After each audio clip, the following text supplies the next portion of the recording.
제가 이렇게 직접 신청도 다 해보게 되었네요. 제가 겪었던 황당하고도 허무한 이야기를 털어놓을 곳을 찾다가 사연 채널의 문까지 두드리게 된 것 같습니다. 그 이야기의 첫 부분이 어땠는지부터 시작을 해봐야 할 것 같네요.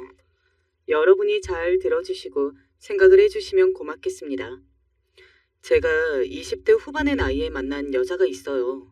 그 여자친구하고는 서로 무난하게 잘 맞았고 대화도 잘 통했으며 무엇보다 취미생활이나 관심사라고 해야 할까요? 일상에서 흥미를 두는 지점들이 엇비슷했습니다. 그러다 보니 자연스레 결혼 생각을 하게 되었고요. 암묵적으로 결혼을 약속하게 됐던 건 만난 지 2년쯤이 다 되어가던 무렵이었습니다. 그리고 제 일상에 커다란 변화가 그때쯤에 일어났어요. 잔잔한 호수에 던져진 돌멩이 하나가 거대한 파문을 일으킬 거라는 것을 처음에는 몰랐습니다. 결혼을 생각하는 여자친구가 있었던 저에게 접근해 노골적으로 이성적인 호감을 드러낸 여자가 생겼던 거예요. 저에게 여자친구가 있다는 것을 밝히면 그런 호감이 사라질 거라고 생각해서 초반에 저는 진지하게 여기지 않았었고 오히려 얄팍하게 우물쭈물거리는 심리로 내가 여자한테 인기가 많은 놈이구나 이런 생각이 들어서 잠시 즐겼던 것도 같습니다. 하지만 저는 여자친구가 있는 몸이었고 더 이상 그 여자를 기만하고 농락하면 안 될 것 같아서 어느 날 사실을 밝혔었죠. 죄송한데 그 마음을 못 받아주는 이유가 따로 있습니다. 저에게는 결혼을 생각하고 있는 여자친구가 있어서요. 눈치를 곧 채실 거라고 생각만 하면서 직접적으로 여태껏 밝히지 못해서 죄송합니다. 제가 너무 용기가 없었네요. 민망해하면서 그 여자에게 사실을 밝혔고 거절의 의사 또한 분명히 있었습니다. 그러나 그 여자는 안색 하나 바뀌지 않고서 이렇게 대꾸했었죠.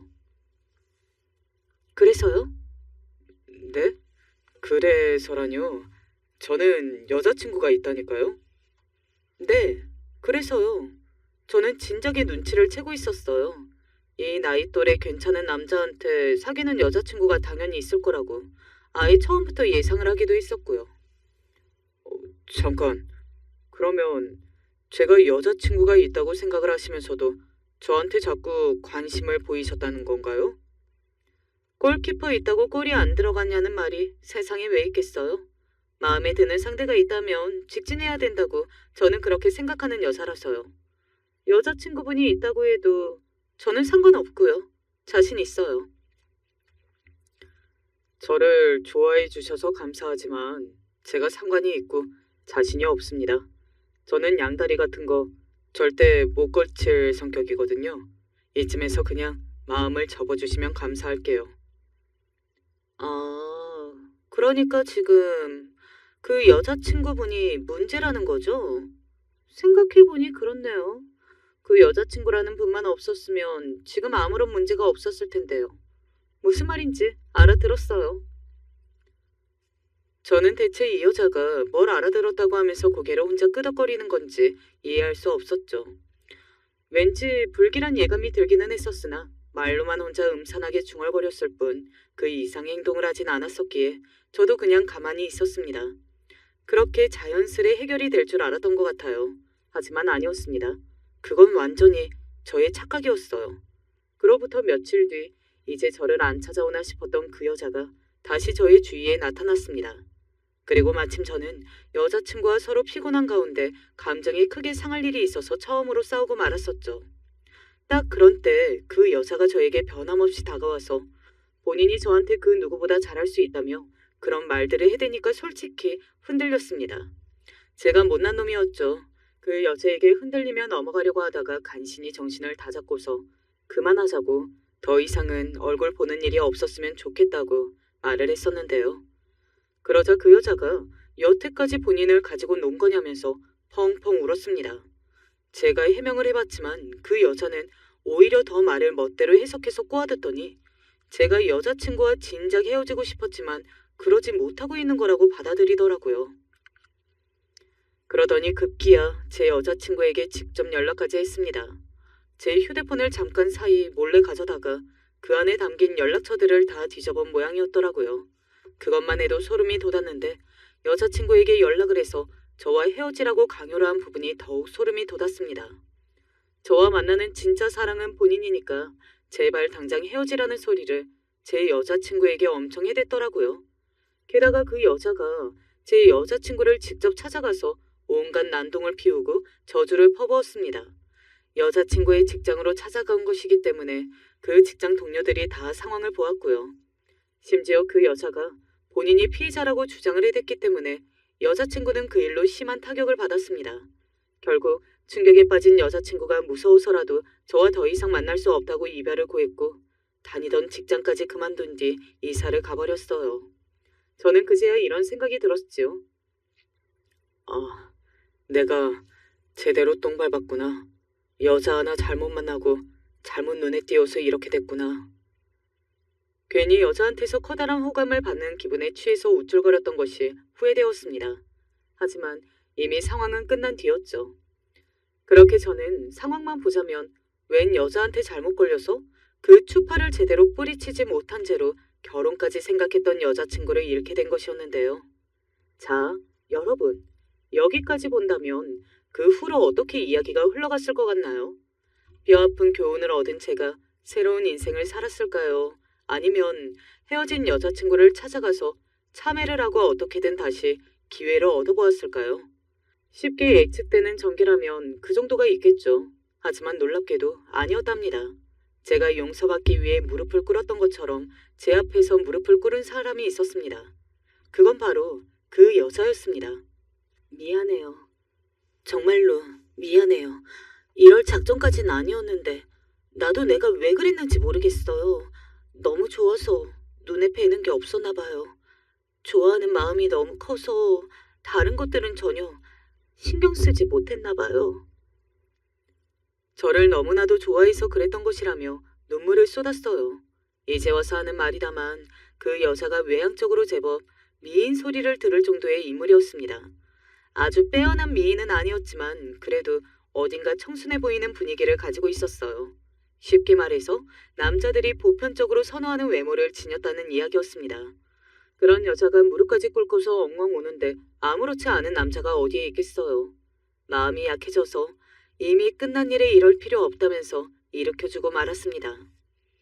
거기에 그치지 않고 그 여자는 진심으로 잘못을 빌고 싶다면서 저희 가족들에게 연락을 해서 직접 사과를 했습니다.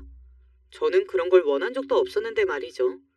여기서 저희 가족들의 반응이 이러하였어요. 그 아가씨가 너를 너무 좋아해서 그랬나 보다. 욕심이 나서 자기도 모르게 그랬다는 소리를 몇 번이나 하는 걸 보면 후회도 많이 하고 있나 봐. 처음에는 제가 여자친구와 헤어졌다는 소식에 당황하셨던 어머니였지만 그 여자에게서 직접 사과를 들으신 이후로는 마음이 달라지셨는지 어차피 그 인연은 안 될 인연이었기에 거기까지였던 거라고 하시면서 이왕이면 저를 그렇게나 생각해주는 사람하고 한번 만나보는 것도 괜찮을 것 같다고 해주셨어요. 어머니뿐만 아니라 다른 가족들도 마찬가지였고요. 저만 괜찮다면 그 여자와 정식으로 만나나 보라고 하였습니다. 괜히 양심에 찔리고 혹시 주위의 시선이 날카로울까봐 그게 걱정이었던 거지. 그것만 아니라면 못 만나볼 이유가 어디에 있냐고 하더라고요. 그렇게 말을 한 저희 가족도 가족이었지만 바로 솔깃해진 제가 더 한술 더 떴던 것 같네요. 이래서 한 핏줄인가 봅니다. 그런 일들이 있었는데 제가 그 여자와 바로 아무렇지 않게 교제를 하는 것만은 참아할 수 없었는데요. 그 여자는 변함없이 저를 좋아해 주었고 3개월여가 더 지났을 때 서로 진지한 대화를 나누어 본 끝에 교제를 하게 되었답니다. 결국은 제가 그 여자와 정식으로 사귀게 되었던 거예요. 그러고 나서 1년이 채 안 지나서 결혼식을 올렸네요. 네, 이 이야기 속의 그 여자가 바로 제 아내였던 것입니다. 놀랄 노자라는 거 저도 인정합니다. 그리고 제가 아내와 어떻게 만나 결혼하게 되었는지 이 과정을 알려드린 이유가 있습니다. 더 이야기를 듣고 나면 아시게 될 텐데요. 예상하시겠지만 결혼은 아내 쪽에서 무척 원했기 때문에 하도 밀어붙이기에 하게 되었던 것이고요. 그렇다고 해서 제가 아내를 사랑하지 않았다든가 강요에 의해서 끌려갔다든가 그런 건 전혀 아니었어요. 다만 아내 쪽에서 항상 서둘러가며 상황을 진행해온 측면은 확실하게 있었네요. 똑같이 경기도 출신이었는데 처가는 평택이었어요. 저는 수원에 살고 있었고 아내도 수원에서 만났습니다. 그리고 아내를 처음 만나던 때 저는 출근을 판교 쪽으로 한 지 1년 가까이 되어 가던 무렵이었고요. 그러니까 결혼하던 무렵에는 판교 방면으로 출근을 한 지가 벌써 2년이었습니다. 그때 기로에 섰죠. 결혼을 하면 아무래도 살 집을 새로 구하게 되니까요. 이때 위치 선정을 두고 고심에 빠졌던 것입니다. 집값이라든지 그런 게 차이가 확 나니까 그냥 사는 건 여기 아래쪽에서 살고 출근만 판교로 하는 게 제일 나을 것 같은데 지금까지도 그래왔으니까 앞으로 그렇게 지낼 자신이야 당연히 있지. 여러 고민을 해봤었는데 수원 쪽이 편하기도 하고 먼 길 출퇴근을 하는 것에 이미 적응을 하다 못해 이골이 슬슬 나고 있었기에 그냥 그것을 결혼 후에도 순응하고 살 생각이었습니다. 그래서 신혼집을 대략 어느 동네쯤으로 봐야겠다고 아내에게 말을 했었을 때 제가 그만 깜짝 놀라고 말았어요. 왜냐하면 아내의 반응이 굉장히 격정적이었기 때문입니다. 뭐라고? 당연히 판교 쪽으로 이사 가는 거 아니었어? 왜 계속 여기 이 동네에 사는 건데 이유가 뭔데? 당신 혹시 회사 그만둔 거야? 잘렸어? 이제 판교로 일 안 다녀? 제가 전혀 예상을 못하고 있었다가 아내의 그런 반응을 맞닥뜨렸던 것이라 그때 정말 심장이 막 크게 뛰더라고요. 동시에 말문이 턱하니 막혔고요. 아내는 아주 화가 난 듯이 인상까지 쓰고 있었습니다. 저는 놀란 심정을 가라앉히고 설명을 해줬었죠. 판교로 가지 않고 계속 이쪽에 사는 것으로 생각한 이유라든지 여러 장점에 대해서 말입니다. 하지만 아내는 예상외로 정말 단호하였어요. 듣기 싫어. 무조건 이사 가. 무조건 판교 쪽으로 가는 거야. 아니, 왜 자꾸 판교를 고집해? 그 동네에 당신이 뭘 잘 아는 것도 없잖아. 가서 뭐 하려고 하는 건데? 가서 뭐 하기는 가서 살아야지. 그래서 폼나게 판교에 사는 사람이 되어야지. 뭐라고? 나는 당신이 그런 생각을 가지고 있는 줄 진짜 몰랐어. 내가 지금 얼마나 놀랐는지 당신은 모르지? 나야말로 당신이 결혼하고 나서도 이딴 후줄근한 동네에 계속 살 작정인 줄은 정말 몰랐어. 내가 당신보다 훨씬 더 놀랐을걸? 아내는 굉장히 단호하게 판교 쪽으로 이사가는 것을 고집하였고 수원 쪽에 계속 산다는 건 상상도 안 해봤다고 하면서 분개했습니다. 그뿐만 아니라 저에게 실망했다는 표현도 서슴없이 내뱉더군요. 아내라는 사람에게 이런 면이 있다는 것을 그때 처음 알아서 당황스러웠었고 또한 그게 너무 의외라는 생각이 들었더랬죠. 왜냐하면 저는 아내가 기본적으로 저를 많이 좋아하며 제 말이면 우선시해주고 다 따라주는 줄로만 여기고 있었기 때문입니다.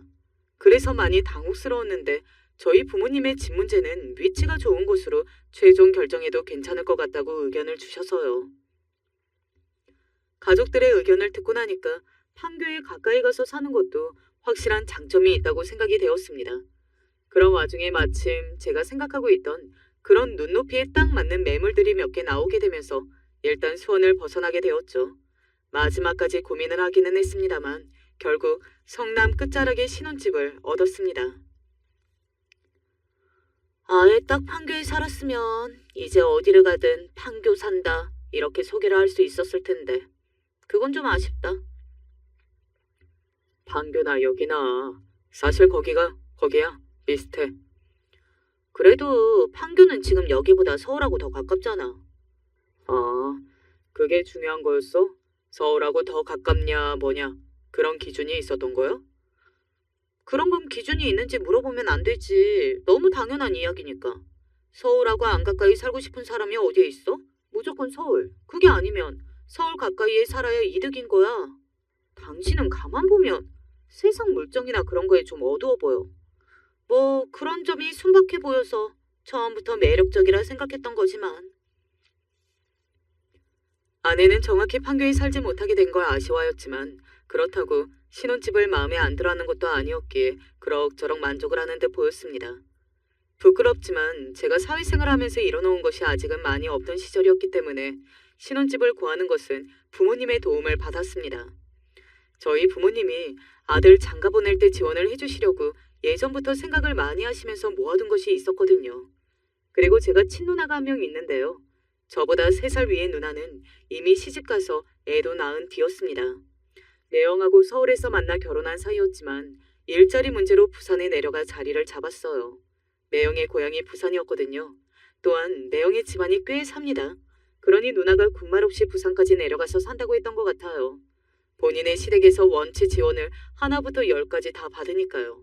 그래서 아무튼 누나 쪽으로는 돈이 나갈 구석이 없었어요. 오히려 받으면 받았죠. 부모님이 저한테만 이제 신경을 써주고 뒷바라지를 해주면 되었기에 결혼할 때 아끼지 않고 다 해주셨던 것 같습니다. 암만 되짚어봐도 두고두고 감사하고 죄송한 일이죠. 부모님의 헌신적인 사랑, 그 위대함을 제가 평생 뛰어넘는 일은 없을 듯 싶네요. 저희 집이 이런데 아내의 처가는 어떠했냐고요? 아내가 집에서 늦둥이라고 할 수 있었습니다. 위로 오빠하고 언니를 둔 3남매 중에 막내인데요. 형님이 아내보다 10살, 처형은 아내보다 8살이 많습니다. 그러니 아내만 혼자 나중에 태어난 자식이었던 셈인데요. 장인어른 나이 43살에 아내가 태어났다고 하네요. 타이밍이 아주 공교롭고도 신기했던 게 결혼하고 나서 별로 얼마 지나지 않았는데 제가 금세 장인어른의 칠순잔치 이야기를 듣게 되었다는 겁니다. 당신, 우리 아빠 칠순이 올해인 거 알지? 뭐? 정말? 벌써 칠순이시라고? 내가 집에서 늦둥이라고 했잖아. 우리 아빠 나이 많다고, 70 넘겼다고 내가 분명히 얘기를 했던 것 같은데. 그래? 나는 정확히 연세가 어떻게 되시는지 들었던 것 같지는 않거든. 뭐 내가 듣고서 깜빡했나 보다. 장인어른이 연세에 비해 많이 정정하시고 동안이시네. 당신이 우리 아빠 칠순잔치 때 신경 좀 잘 써줄 거지? 볼 수 있는 사위가 당신뿐이잖아. 우리만 부부가 둘 다 참석하는데 우리가 정성을 다해드려야지. 그럼 장인어른 칠순잔치 때도 처형은 혼자이신 거야? 아마 그럴걸? 형부가 바빠서 아마 그때도 한국에 못 들어올 것 같아. 아무튼 그래서 당신이 잘해야 돼. 우리 아빠하고 엄마 기대를 엄청나게 하실 거야. 그래. 알았어. 뭐 할 수 있는 건 하고 그렇게 해드리면 되는 거겠지. 장인어른의 칠순잔치 때 잘해드려야 하고 신경을 많이 써야 한다는 당부를 아내로부터 일찌감치 들었을 때 내심 당황했었네요. 결혼한 지 얼마 안 됐는데 당장 장인어른의 칠순잔치 이야기를 듣게 될 줄은 미처 생각 못했던 바였거든요. 아내의 오빠인 형님은 이미 홍기가 꽉 차고도 나온 지 오래였으나 아직 결혼 전이었습니다. 원체 여자를 만나는 것에 관심이 없고 조용히 일만 하면서 살다 보니 그렇게 되었다고 들었습니다. 아내의 언니인 처형은 그 남편 되시는 분이 해외에서 근무를 하고 계시느라 혼자 아이를 키우며 지내고 계셨고요. 그래서 저도 제 손이 동서를 본 적이 없었습니다. 한 장의 사진으로만 본 게 전부였어요. 그 말은 저희 부부의 결혼식 때도 참석을 안 했다는 의미였죠. 세상에 이런 가족 저런 가족이 다 있는 법이니 아내의 형제들이 그렇게 산다고 할지언정 그게 유별난 모습이라고는 생각해 본 적이 없었던 것 같네요. 평소에는 딱히 만날 일이 없으니 왕래하며 지내는 게 거의 전무해서 더 그런 쪽으로는 신경이 안 쓰였고요. 그래도 그렇지. 어떻게 칠순 같은 중요한 때 가족들이 똘똘 뭉치지 않은지 그것만큼은 좀 이상한 것 같네. 장남이 나서서 주도를 할 줄도 알고 그래야 좋은데 워낙 혼자 조용히 지내고 사위는 외국에서 와보지도 않고 그쪽은 장인 장모님께 전화나 자주 드리는가 모르겠네. 안 물어봐서 모르겠지만 왠지 안부 전화도 안 드리고 살 것만 같아. 뭐 그런 사람이 다 있다.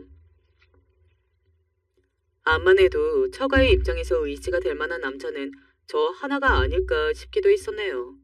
제가 결혼하기 전에 아내의 부적절한 유혹에 마구 흔들렸던 것만 봐도 그렇지만 조금만 상황이 저를 칭찬하는 것처럼 보이기만 해도 금세 우쭐해지는 사람이었습니다. 그런 쪽으로 약했던 것 같아요. 그러니 제가 처가의 시선으로 보았을 때 아주 괜찮은 인물일 것이라 생각이 들자 스스로가 멋진 사위로 느껴져서 어깨가 으쓱했던 것이겠죠. 정말 골 때리는 면을 가지고 있었습니다.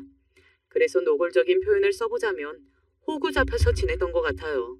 처가와 막내가 크게 할 일은 없었지만 예를 들어 방금과 같은 칠순 잔치 때라든지 그런 때 제가 적극적으로 나서서 뭔가를 하려고 들고 지갑도 활짝 열고 신경도 쓰고 정성도 쏟고 그렇게 했었네요.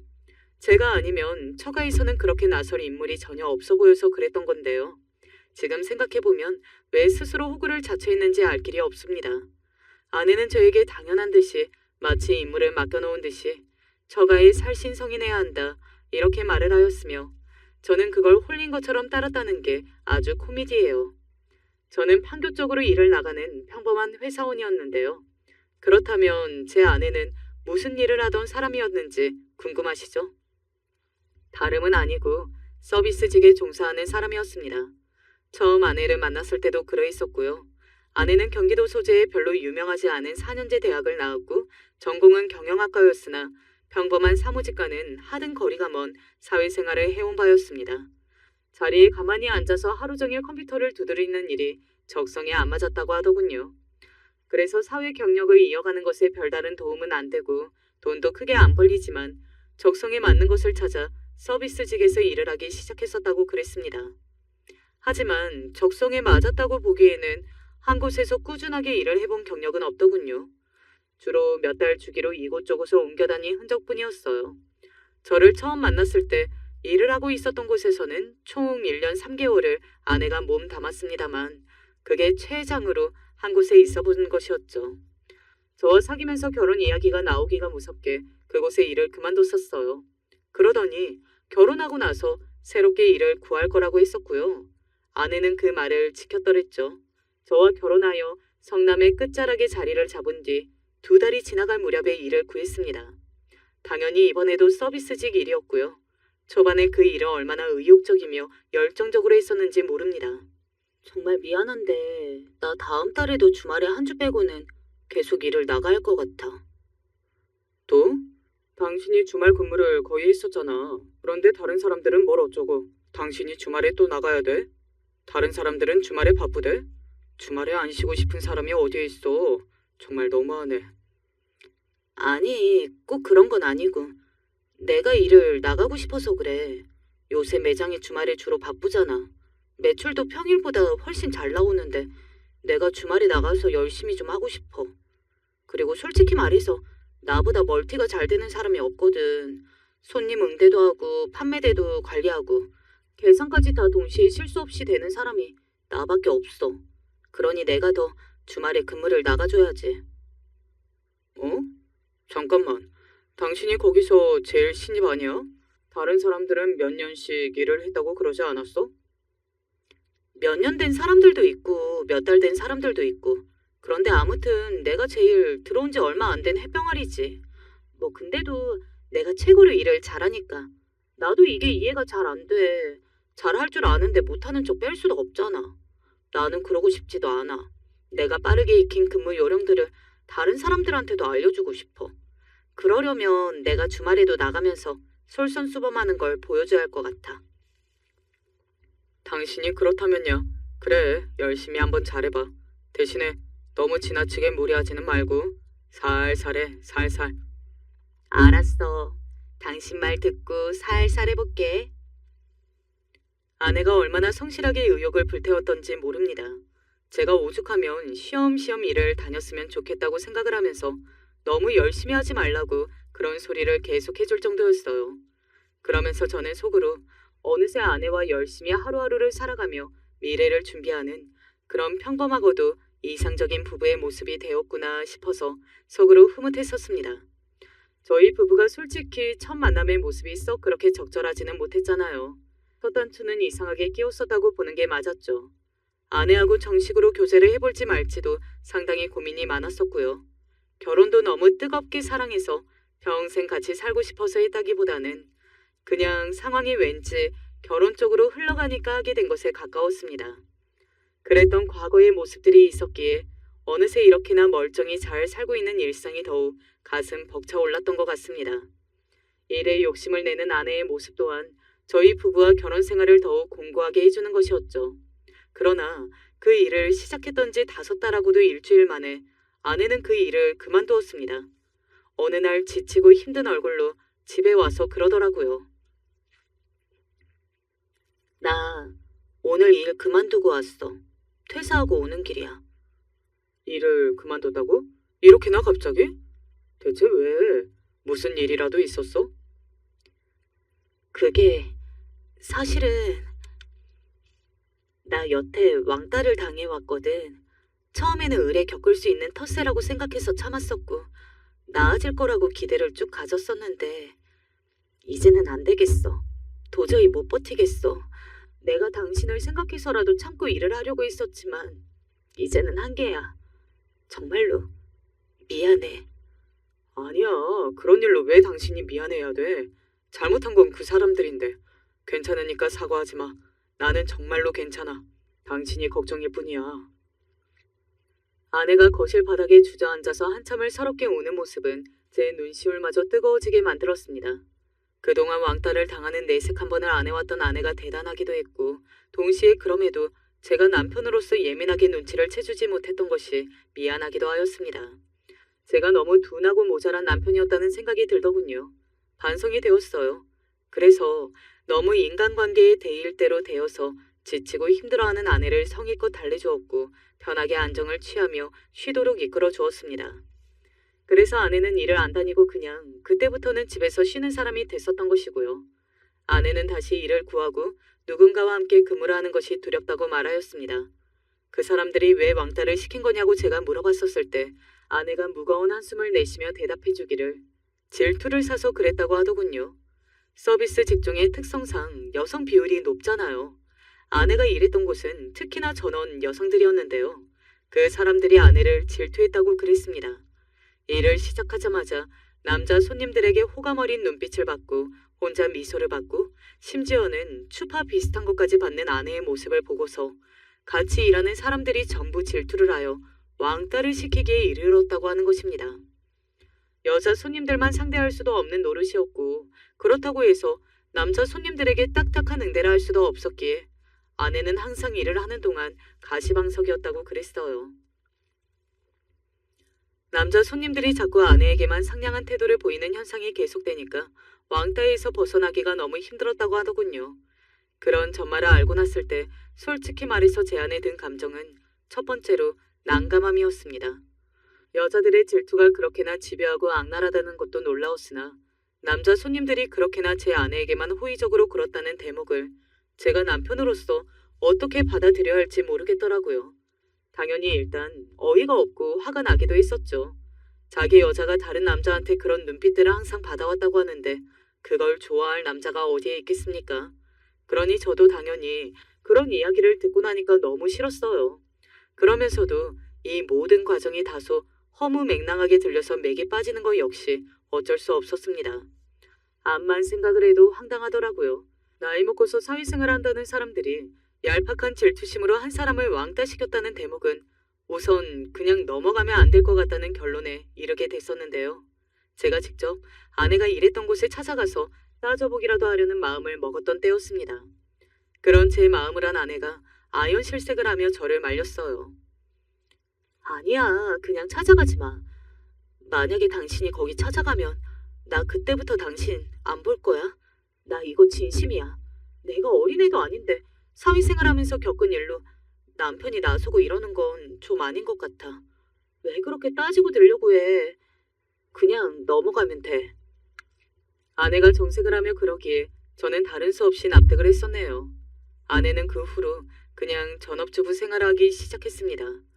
외출해서 쇼핑하고 장보고 가끔 친구 만나고 그러면서 지냈고요. 당연히 제가 외벌이로 혼자 출퇴근을 하는 생활이었습니다. 2달이 넘어가자 슬슬 제 안에 불만이 생기더군요. 왜냐하면 아내는 청소, 빨래, 요리 이것 중에서 뭐 하나 제대로 하는 게 없었기 때문입니다. 결혼하고 얼마 안 되던 때에는 차차 나아질 거라는 생각이 있었고 그 다음에는 아내가 일을 바쁘게 다녔었기 때문에 집안 살림을 기대할 수 없었죠. 하지만 이제는 아내가 발전하는 모습을 보여야 할 때 같았습니다. 하루 종일 회사에 시달리다 와서 피곤한데 제가 집에서까지 뭘 하려니까 너무 힘들고 지치더군요. 아내한테 청소라도 맨날 똑바로 해달라고 제가 퇴근해서 그런 것까지 하려니까 너무 피곤하다고 말을 했었어요. 그랬더니 아내가 한숨을 내쉬었죠. 판교에 살았으면 출퇴근 시간을 아껴서 당신이 덜 피곤했을 텐데. 그거 얼마나 시간 차이가 난다고 그래. 그게 그거야. 작은 차이라도 엄연히 차이잖아. 정말 어이가 없었네요. 아내가 아직도 판교 타령을 한다는 게 신기하기도 했었고요. 그때 약간 마음이 상했었고요. 사람이 간사합니다. 기본적으로 손해보는 걸 싫어하는 동물이니까요. 계속 저만 고생하고 저만 모든 걸 다 하니까 지치고 힘들었습니다. 그래서 하루는 참다가 진지하게 분위기를 잡고서 아내에게 집안일을 똑바로 다 책임지든지 일을 다시 다니든지 양자택일을 하라고 그랬습니다. 그러자 아내는 자기가 아직도 직장 왕따를 당했던 것 때문에 마음이 너무 힘든데 왜 사람을 몰아붙이냐고 하면서 발끈했고요. 그러더니 며칠 후 임신인 줄 알았는데 아니었다며 아내가 오열하는 일이 있었습니다. 계속 생리를 안 하길래 임신인 줄 알았어. 그런데 오늘 병원에 가보니까 스트레스가 극심해서 안 하는 거였더라. 그 앞에서 제가 너무 미안했고요. 스스로가 죄인인 듯 싶었습니다. 아내를 진심으로 위로해 주었고 제가 못난 놈이었구나 싶어서 반성을 하였습니다. 그런데 제가 반성하기에는 너무 늦었던 것이었을까요? 많이 부족했던 걸까요? 아내는 그때 이후로 점점 이상해졌고 나아지지 않았습니다. 어땠는가 하면 사람이 수시로 멍했고 볼 때마다 자고 있을 때가 많았으며 침대에서 안 벗어나려고 하기도 하였어요. 그러다가 갑자기 신경질을 내고 별것도 아닌 일로 목소리를 높이며 흥분을 잘하기도 했고 저를 향해서 밖에서 여자 만났냐고 헛소리까지 늘어놓았습니다. 제가 양치를 하고 있던 와중에 욕실 문을 열어젖히며 소리를 지른 적도 있었어요. 당신 방금 내 욕했지? 무슨 소리야? 나 지금 입을 헹구고 있던 참인데. 이 닦으면서 내 욕했잖아. 다 들었어. 누구를 바보라 알아? 그때 정말로 소름이 돋았습니다. 아내가 대체 왜 이러나 싶었죠. 이상한 아내의 증세는 의부증을 동반하고 있었고 간혹 무섭기도 했습니다. 그쯤에 제가 회사에서 좀 힘든 일이 생겼는데요. 안 좋은 일은 원래 한꺼번에 오는 법이라고 하던가요. 아버지가 전에 앓으셨던 병이 갑자기 재발했습니다. 어머니는 괜찮다고 별일 아니라고 하시더니 병원에서 내내 아버지의 곁에 계시다가 너무 신경을 많이 쓰셨는지 현기증을 일으키며 쓰러지시기도 했습니다. 그런 일이 있자 당연히 저는 걱정이 됐죠. 하지만 아내는 저희 집 사정에 신경도 안 썼고 계속해서 헛소리만 늘어놓았으며 이제는 저를 두 집 살림한다며 엉뚱하게 몰아가고 있었습니다. 증거만 확보하면 내가 당신 가만히 안 둘 거야. 그런 아내 때문에 저는 미쳐버릴 것만 같았고요. 아내에게 병원을 가보라고 말을 하면 그때는 전쟁이었습니다. 멀쩡한 사람을 병자로 몰아가려는 작정인 걸 모를 줄 아냐면서 아내는 길길이 날뛰었거든요. 제 누나는 조카까지 두고 올라와서 부모님의 곁에 있어드렸기에 저와 비교가 됐어요. 부모님께 죄송하더군요. 왜 저는 이토록 부족한 자식일까 싶었습니다. 저희 부부 사이가 심상치 않다는 걸 당연히 저희 가족들도 그때 다 눈치를 챘어요. 누나는 부부끼리 해결을 못 볼 것 같으면 제가 처가에다가 진지하게 말을 해보는 게 낫겠다는 조언을 주었습니다. 아내의 상태가 이상했으니까요. 듬직하고 믿을 만한 사이로서 그렇게만 지내고 싶었는데 아내의 안 좋은 이야기를 결국 처가에 낱낱이 고하게 돼서 제 마음이 편치 않았지만 누나의 조언대로 이미 저희 부부가 둘끼리만 해결을 볼 단계는 지난 것 같았습니다. 제가 지난 모든 이야기를 드렸을 때 장인 장모님 모두 말문이 막힌 모습들이었고요. 그리고 이틀이 흘렀을 때 장모님의 전화를 받았습니다. 심각한 목소리로 저에게 해줄 이야기가 있다고 하셨습니다. 이제와 밝히게 돼서 미안하다고 하시면서 털어놓으신 이야기는 충격적이었습니다. 아내가 학창시절에 극심한 따돌림을 당했었는데 그때 마음의 병이 심했다고 합니다. 그래서 극단적인 선택까지 하려고 했었다고 그러더군요. 성인이 된 이후 기적적으로 마음의 병을 회복하고 멀쩡해졌는데 가끔 이유 없이 우울해지고 망상에 빠질 때가 있었다고 해요. 그건 역시도 나이를 더 먹으면서 다 사라진 줄 알았건만 아니었던 것 같다며 정말 미안하다고 장모님이 말씀하셨어요. 그렇다면 저는 애초에 정신이 좀 아픈 사람하고 결혼했다는 게 되는 건가 싶어서 얼떨떨했습니다. 저가에서는 애초에 아내가 저한테 접근해서 매달렸던 것도 그때 정신병이 도져서 그랬던 것으로 보고 있었고요. 그러다가 일터에서 왕따를 당하니까 옛날의 아픔이 떠오르면서 아내의 증세가 확 심해진 것 같다고 하였습니다. 자네를 속이게 돼서 정말 미안하네. 생각을 많이 해봤는데 아무래도 둘이 이혼하는 게 제일 나을 것 같아. 장모님은 아내를 설득하는 건 처가에서 책임질 테니 이쯤에서 조용히 이혼을 하라고 그러셨어요. 차마 제가 아내의 아픔을 안고 가겠다는 말이 입 밖으로 안 나왔습니다. 애초에 정신이 아픈 사람과 결혼했다고 생각을 하면 한숨만 나왔고요. 심란한 기분을 저희 가족들에게 털어놓았고 당장 이혼하라는 단호한 대답들을 들을 수 있었습니다. 이미 벌어진 일은 어쩔 수 없고 당연히 그 집에서 이혼 깔끔하게 해준다고 하니까 그렇게 하는 것이 최선이라며 가족들이 입을 모았어요. 10년 넘게 산 부부라면 모를까. 그것도 아니고 아직 애도 없는데 당연히 헤어지는 게 맞지. 객관적으로 냉정하게 생각을 해봐. 네가 그 정신이 아픈 사람을 평생 책임지고 갈 수 있겠어? 너 그럴 자신 있어? 누나의 질문에 저는 저절로 고개를 저어줬고 이혼을 결심했습니다. 아내가 울부짖으며 반대할 거라 생각했는데 그렇지 않아서 놀라웠네요. 저를 사랑하기 때문에 이혼하기로 했다고 말하더군요. 그동안 내가 미안했어. 나도 그렇게 행동하고 싶지 않았는데 통제가 안 되고 주체가 안 되더라. 아내가 미안했다며 눈물을 쏟았고 그 앞에서 저도 울었습니다. 내가 잘나지 못해서 나도 미안해. 정말 인연이라면 우리가 혹시 다시 잘 될 수 있다고 생각해. 그러니까 각자 자리에서 인생 잘 살고 혹시라도 다시 만나지면 그때 만나자. 그렇게 말해줘서 고마워. 하지만 이번 생에서는 우리가 여기까지였으면 좋겠어. 살면서 내가 궁금하더라도 그냥 생각만 해주고 나를 찾지는 말아줘. 우리 인연은 여기서 완벽하게 마침표를 찍자. 그렇게 해줄 거지? 아내가 저를 위해서 그러는 것 같아서 안쓰러웠습니다. 슬픔 속에서 이혼을 했네요. 아내는 일단 요양을 하며 지내기로 결정을 한 듯 보였는데 자세한 건 몰랐습니다. 공허한 가운데에서도 일상은 흘러갔고 신혼집이었던 그곳은 반년이 지났을 때 처분하게 되었는데요. 모든 짐들을 다 빼던 도중에 아내의 물건을 구석에서 발견하게 됐어요. 혹시 보내주는 게 나을 물건인가 싶어서 이혼 후에 처음으로 연락을 해봤더니 없는 번호라고 뜨더군요. 그래서 전 처가 식구들에게 연락을 돌렸고 유일하게 전 처형만이 전화를 받았습니다. 그리고 저는 정신이 멍해지는 엄청난 이야기를 듣고 말았어요. 네? 누가 죽었다고요? 이미 세상을 떠난 지가 2달이 다 되어간다니요. 전처가 이미 죽었다는 소식이었습니다. 그만 살고 싶다는 이야기를 자주 해댔다던 전처는 세상을 떠나가기 전날 자기 가족들과 대판 싸웠다고 했어요. 그래서 충격으로 현재는 전 장모님께서 몸져 누워 계시는 중이라고 그랬습니다. 왜 부고를 바로 알려주지 않았었냐는 원망마저 입 밖으로 안 나가더군요. 그 가족들이 얼마나 경황이 없고 정신이 없었으면 그리고 아무에게도 그 사실을 알리고 싶지 않았을지 가늠이 되었기 때문입니다.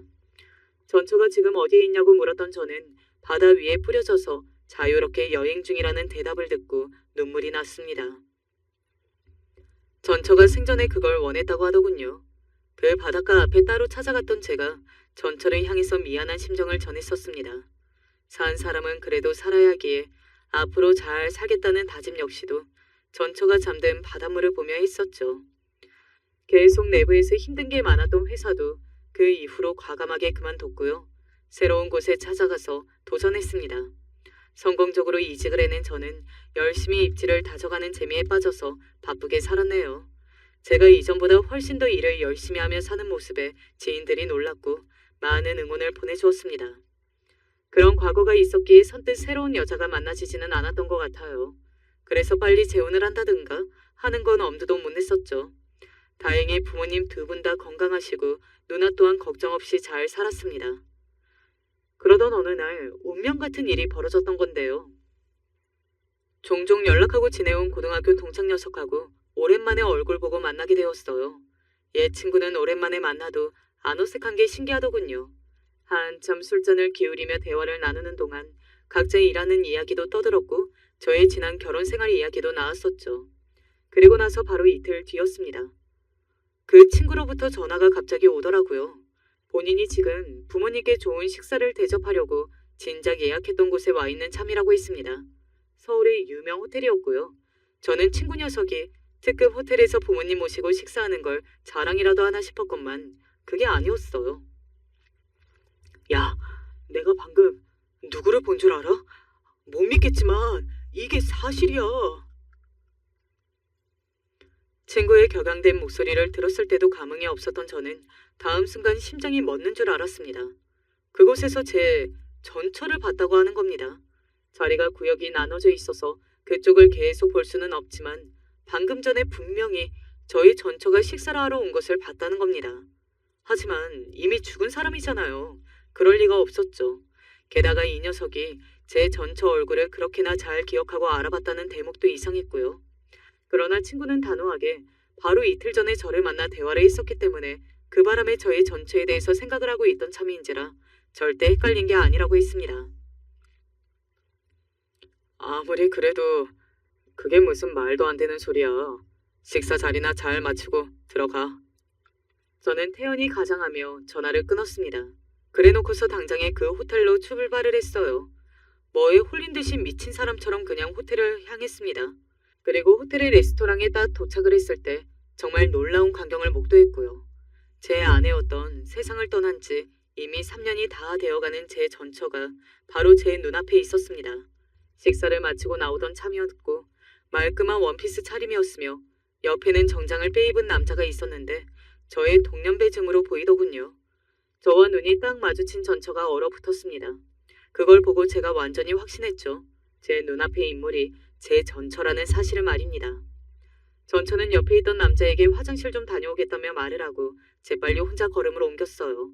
그리고 저는 그 뒤를 따라갔고요. 뒤따라가다 보니 전처는 화장실로 들어가지 않고 통로에 그냥 서 있었습니다. 저를 기다린 거예요. 오랜만이야. 이런 데서 다 보네? 목소리까지 듣고 나자 정말 기가 막혔습니다. 지금 이 상황 어떻게 된 거야? 당신 죽은 거 아니었어? 죽다니? 누가? 당신 가족들이 당신은 이미 죽었다고 그랬어. 그래? 그냥 은유적으로 한 소리였겠지. 내가 왜 죽어? 나 지금 멀쩡히 살아있잖아. 장난해? 당신 유골을 바다에 뿌렸다는 얘기를 듣고 나는 그 바다에 가서 당신 추모까지 하고 왔던 사람이야. 그런데 내 앞에서 지금 말장난을 하는 거라면 당신 가만 안 둬. 정신이 혼미해질 것 같은 그런 엽기적인 상황이었으나 저는 의외로 냉정함을 찾을 수 있었습니다. 그건 전처가 진짜로 살아있다는 것을 확인한 순간 본능적으로 더 이상 농락당할 수는 없다는 판단이 확 들었기 때문입니다. 죽은 줄로만 알았는데 이렇게 멀쩡히 살아있었다니. 이건 저를 바보로 만드는 것이었고 그걸 넘어서 죽었다는 거짓말은 절대로 해서는 안 되는 것이었기에 인간적으로 용납이 안 됐어요. 전처는 자기 가족들이 그런 거짓말을 했다는 걸 본인은 몰랐다고 하였으나 저는 믿지 않았습니다. 본인이 당당했다면 옆에 있던 남자의 곁을 얼른 벗어나서 저를 따로 상대할 필요가 없었으니까요. 그래서 저도 모르게 전처를 향해 어디서부터 거짓이었냐고 그런 질문을 해버렸습니다. 억울하다며 울먹이던 전처는 제가 이렇게 말을 뱉자마자 바닥에 무릎을 꿇었습니다. 그래, 그럼 아까 같이 있던 남자한테 가서 다 말해도 되지? 내가 당신 전 남편이고 여태까지 이런저런 일들이 있었다고 다 말해도 상관없겠네? 안 돼. 그것만은 안 돼. 제발 부탁이야. 내가 진짜 이렇게 진심으로 빌게. 눈물을 후두둑 떨어뜨리며 전처는 무릎을 꿇은 것도 모자라 두 손을 모아 빌기까지 했습니다. 그 모습을 보자 동행으로 온 그 남자가 전처에게 아주 중요한 존재라는 걸 알겠더군요. 슬슬 사람들의 이목을 끌고 있었고 다들 제 쪽을 수상하게 바라보며 전처가 피해자인 것처럼 착각을 하는 눈치였기에 그 자리에서 더 대화를 하는 건 무리였네요. 저에게 연락해서 모든 걸 설명하겠다던 전처였지만 연락은 없었습니다. 이틀을 기다려봤다가 아무 연락도 안 오길래 제가 먼저 전처가 식구들 번호로 문자를 돌렸어요. 모든 일에 대한 설명이 제대로 이뤄지지 않는다면 전처의 일상을 제가 건드리는 수밖에 없다고 말입니다. 그러자 다들 깜짝 놀랐는지 저에게 진실을 토해내더군요. 100%다 실토를 한 것은 아니었으나 제가 개인적으로 조사를 해서 알아낸 것까지 합쳐서 종합을 해보자면 전말은 이랬습니다. 전처는 정신병을 앓은 적이 없었어요. 전처의 친오빠는 전과자라서 결혼이나 평범한 생활이 어려웠던 것이었고요. 전처의 친언니는 자기 남편이 해외에 있는 것이 아니라 진작에 이혼을 해서 혼자 애를 키우고 있던 것이었습니다. 전처는 기본적으로 거짓말과 연기에 능하고 남을 이용해 먹을 생각밖에 없어서 인간관계가 좋지 않았더라고요. 결혼식 날 신부 측 하객으로 온 사람들도 거의 다 하객 알바로 고용된 사람들이었습니다. 직장에서 왕따를 당했다는 것도 거짓이었어요. 오히려 다른 근무자들이 전처 때문에 엄청 고생을 하고 힘들어 했다더군요. 그런데 열심히 일하는 모습을 저에게 보여주며 방심을 시킨 뒤 그 다음에는 편하게 계속 놀고 먹고 살려는 작정으로 그렇게 했던 것입니다. 게다가 임자가 있는 남자에게만 끌리는 이상한 성향도 있었어요. 그래서 저에게 그렇게나 접근을 했던 것이었고 제가 한없이 무른 성격인 줄 알고는 결혼까지 해도 좋겠다고 판단했던 거예요. 저를 평생 이용해 먹고 살 생각이었으나 전처는 새롭고 더 좋은 조건의 남자에게 눈길이 가기 시작했고 이혼하기로 마음을 고쳐먹었습니다. 그때부터 정신병이 있는 것처럼 꾸며서 이혼까지 했었던 거예요. 전처가 남자들을 등쳐먹으면서 그 이득을 봐왔던 그 가족들은 계속 동조를 해왔고요. 호텔에서 같이 있었던 남자도 유부남이었는데 전처가 작정을 하고 미친 듯이 꼬여내서 결국 이혼하게 만들었습니다. 그래서 두 사람은 재혼을 앞둔 관계였고요. 그 재혼길이 막힐까봐 전처도 그 가족들도 전전긍긍이었던 거예요. 아니 이런 미친 여자와 미친 집안이 또 있을까 싶었습니다. 긴 악몽을 꾸다가 비로소 깨어난 기분이었어요. 이 미친 이야기를 저는 가족들에게 알렸습니다. 당장에 갚아줘야 한다는 소리를 들을 거라 예상했었지만 의외로 누나가 저를 말렸어요. 보통으로 미친 종자들이 아니야. 절대 평범하지 않아. 정상이 아니잖아. 그런 불효하고는 안 엮이는 게 상책이야. 억울하고 분통이 터지지만 우리 그냥 그쪽하고 상종하지를 말자. 그게 나아. 못난 저 대신 부모님께 항상 효도를 하면서 살아온 누나가 하는 소리였기에 저는 피눈물을 삼키며 수긍하였습니다. 가슴에는 화산이 끓었으나 똥을 거하게 밟았다 생각하고 인생에서 큰 교훈을 얻었다 여기면서 그냥 전체에 관한 일은 영원히 뒤로 하였네요. 마음을 비운 덕분인지 저는 아주 좋은 인연을 만났고요. 저보다 집안이며 능력이며 모두 앞섰지만 착하고 겸손하기까지 한 지금의 아내와 가정을 꾸렸습니다. 저가 식구들도 모두 매너가 넘치고 여유로워요. 그렇게 과거를 뒤로한 채 잘 살고 있었는데 얼마 전에 정말 우연히 전처의 소식을 듣게 되었어요. 교통사고가 크게 나서 반신불수가 됐다는 충격적인 이야기였습니다. 게다가 뒤늦게 안 대목이지만 재혼에도 실패했었다고 하더군요. 그러한 사실들을 알게 되자 개운하지는 않고 심란하더라고요. 그저 이게 전처의 운명이었을까요? 아니면 세상에 인과응보가 정말 있는 걸까요? 남편은 요새 젊은 사람들 치고는 무려 형제가 4명이나 있는 집의 장남이었습니다. 외동딸인 저로서는 집에 그렇게 사람이 많고 북적북적하다는 것 자체가 너무 신기했는데 무엇보다도 놀라웠던 것은 남편은 성장하면서 한 번도 형이나 동생들과 싸운 적이 없다고 하더라고요. 게다가 시부모님은 두 분 다 예전부터 넓은 땅도 가지고 있고 건물도 한두 채씩 있는 부자 집안이어서 남편도 남편 형제들도 자라면서 돈으로 아쉬웠던 적은 한 번도 없었다고 해요. 보통 드라마 같은 거 보면 형제끼리 부모님 돌아가시기도 전에 재산 가지고 미리 기싸움하는 것들이 있잖아요. 근데 남편의 형제들은 그런 것도 없다고 하더라고요. 사실 제가 직접 남편이랑 결혼을 해서 서방님들을 보기 전까지는 남편한테만 전해들은 이야기가 전부였던지라 잘 실감이 안 났는데 결혼 허락을 처음으로 받으러 가는 날 저는 시부모님 정도만 보는 줄 알았는데 나중에 방문하기 직전에 남편이 이야기를 했습니다. 내 동생들이 당신 궁금하다고 해서 오늘 집에 같이 있는데 괜찮지? 나를? 알겠어. 사실은 안 괜찮았어요. 하지만 이미 집에서 저를 보려고 기다리고 있다는데 제가 마음대로 가라고 할 수도 없는 거고 그냥 겸사겸사 그렇게 남편이 이야기하던 형제들 우애 감상이나 할 겸해서 좋게 좋게 생각하며 집에 가니까 이미 첫 광경부터 어지간한 집이랑은 느낌이 달랐습니다.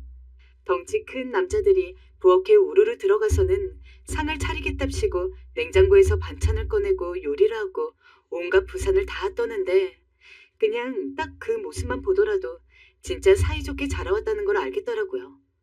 결혼을 하고 나서는 그 모습을 더 실감할 수 있었습니다. 보통 이렇게 자식들 많은 때 한자리에 다 모이려면 명절이나 뭐 부모님 생신 같은 때 말고는 별로 기회가 없잖아요. 사실 서로 만나려고 하지도 않고요. 근데 당장 남편만 보더라도 주말이 되면 늘 동생들한테 전화를 걸고는 했습니다. 그러면서 형제들끼리만 만나서 근처 단골 술집에서 술 한잔하기도 하고 아니면 시댁에 가서 가족끼리 다 같이 저녁을 먹기도 했죠.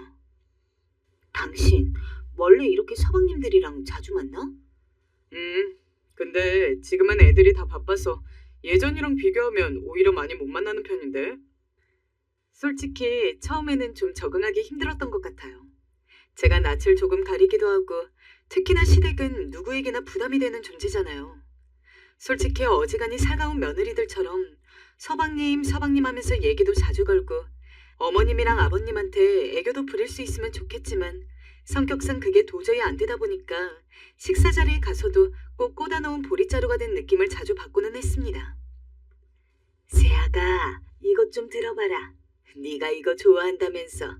그래가지고 내가 일부러 특별히 만들었는데 많이 먹어? 물론 시부모님은 참 다정한 분이셨습니다. 불행 중 다행이죠. 제가 아마 그 분위기에 잘 어울리지 못하고 있다는 것을 아셨던 것 같습니다. 그래서인지 저를 더 챙겨주려고 했던 것 같아요. 게다가 서방님들도 형수님 하면서 제가 어떻게든 대화에 낄 수 있게 도와주기도 하고 나중에 들어보니까 남편한테 슬쩍 이런 이야기도 했다고 하더라고요. 형수님은 이런 거 안 좋아하실 수도 있으니까 형이 나중에 슬쩍 물어보고 잘 챙겨드려. 우리야 뭐 아무 때나 만날 수도 있는 건데 굳이 자주 볼 필요는 없으니까. 맞아. 형수님은 형이랑 결혼한 지도 얼마 안 됐잖아. 둘이서 알콩달콩 신혼을 즐기고 싶을 수도 있는데 거의 매주 시댁에 와야 한다고 그러면 내색은 안 하셔도 조금 마음이 그럴 수도 있어.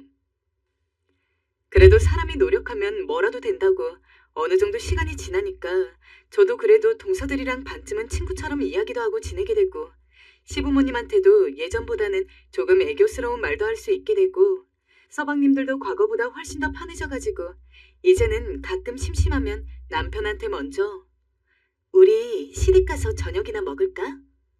하고 제의하게 되더라고요. 평생 북적북적함과는 거리가 먼 인생을 살아와서 그런지 이렇게 화목하고 분위기 좋은 가정 환경에 함께 어울릴 수 있다는 게 좋았던 부분도 있는 것 같아요. 하지만 문제 아닌 문제가 있었습니다. 거의 1, 2주에 한 번씩 시댁에서 온 가족이 다 모여서 식사를 하면서 분위기도 좋고 다 좋았지만 그 와중에 시부모님이 너무 자주 다투셨다는 겁니다. 형제들의 분위기와 시부모님의 분위기가 너무 달라서 초반에는 엄청 놀랐어요. 내가 이 요리에는 후추 뿌리지 말라고 그랬잖아요. 대체 몇 번을 이야기해야 알아들어요? 아니, 그깟 것 좀 까먹을 수 있지. 내가 요리에 후추 뿌렸다고 이렇게 큰 소리를 들어야 해? 아니, 그니까 처음부터 뿌리지 않으면 되지. 왜 뿌려서 이 사단을 만들어요? 그럼 앞으로 당신이 이 사람 정말 진짜 기껏 부엌에 들어가서 요리했더만 자식들이랑 며느리 앞에서 이래야 해? 에이! 싸우는 이유가 엄청 중요하기라도 한 거면 말을 안 합니다. 두 분이 다투시는 걸 자세히 들어보면 정말 남들은 애초에 싸우지도 않을 만한 무척 사소한 일로 자주 다투셨어요. 너무 자잘해서 기억도 안 나는 게 태반인데 그나마 너무 이상해가지고 생각이 나는 것들만 몇 가지 이야기를 하자면 한 번은 두 분이서 거실에 앉아서 빨래를 개고 계셨습니다. 그리고 저는 동서들과 설거지를 하고 있었고 서방님들은 방 청소를 하고 있었어요. 근데 갑자기 거실에서 또 평소처럼 투닥투닥 다투는 소리가 나길래 가서 들어보니 시아버지가 빨래 하나를 뒤집어서 갠 모양입니다.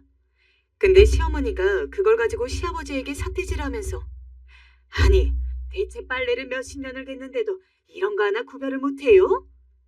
라며 타박을 했고 시아버지도 시아버지 나름대로 실수한 걸 가지고 왜 그렇게 날카롭게 구느냐며 시어머니에게 화를 냈죠.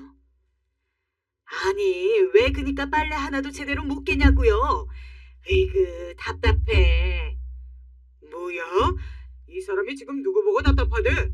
당신 요리 솜씨 별로인 거, 청소 제대로 못하는 거 여태껏 참아준 사람이 누군데?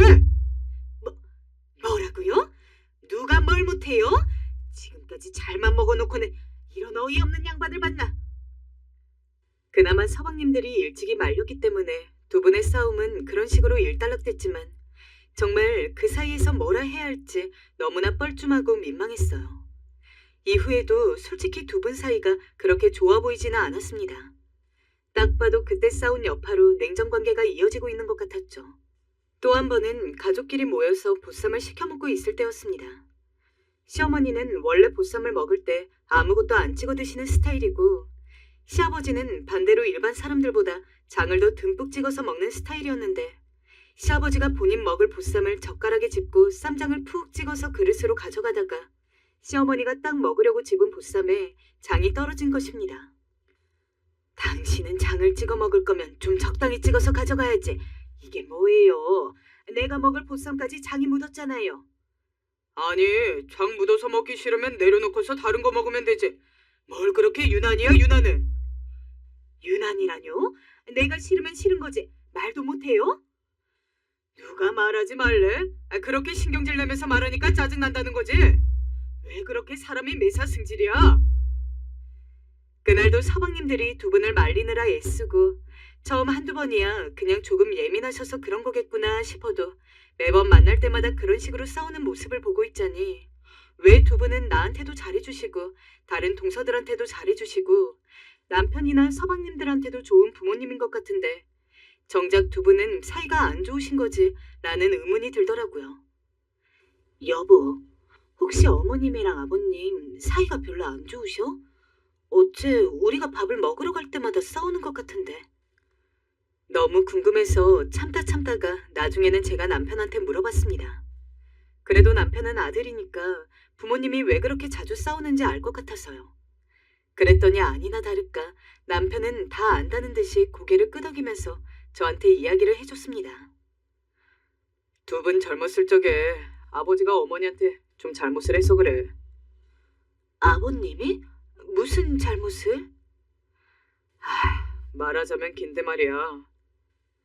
시아버지는 연세가 있으신데도 불구하고 굉장히 잘생기신 얼굴이었습니다. 게다가 옛날 사람 같지 않게 키도 크시고 저도 처음에 시아버지 얼굴을 봤을 때 인기 정말 많으셨겠다 하고 생각을 했거든요.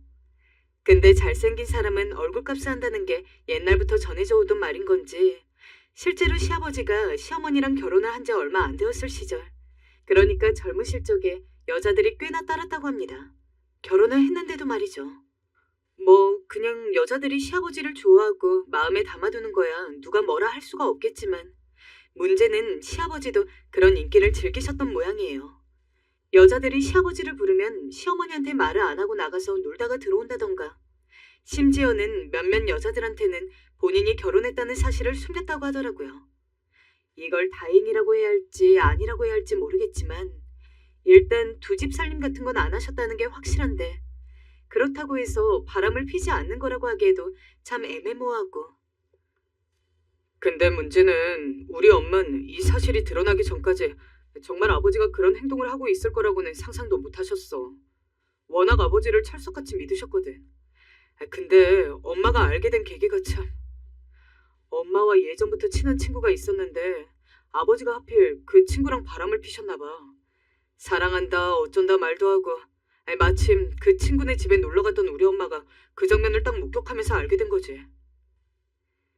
친한 친구와 다른 마음을 품은 남편이라니 얼마나 시어머니 입장에서는 충격적인 모습이었겠습니까.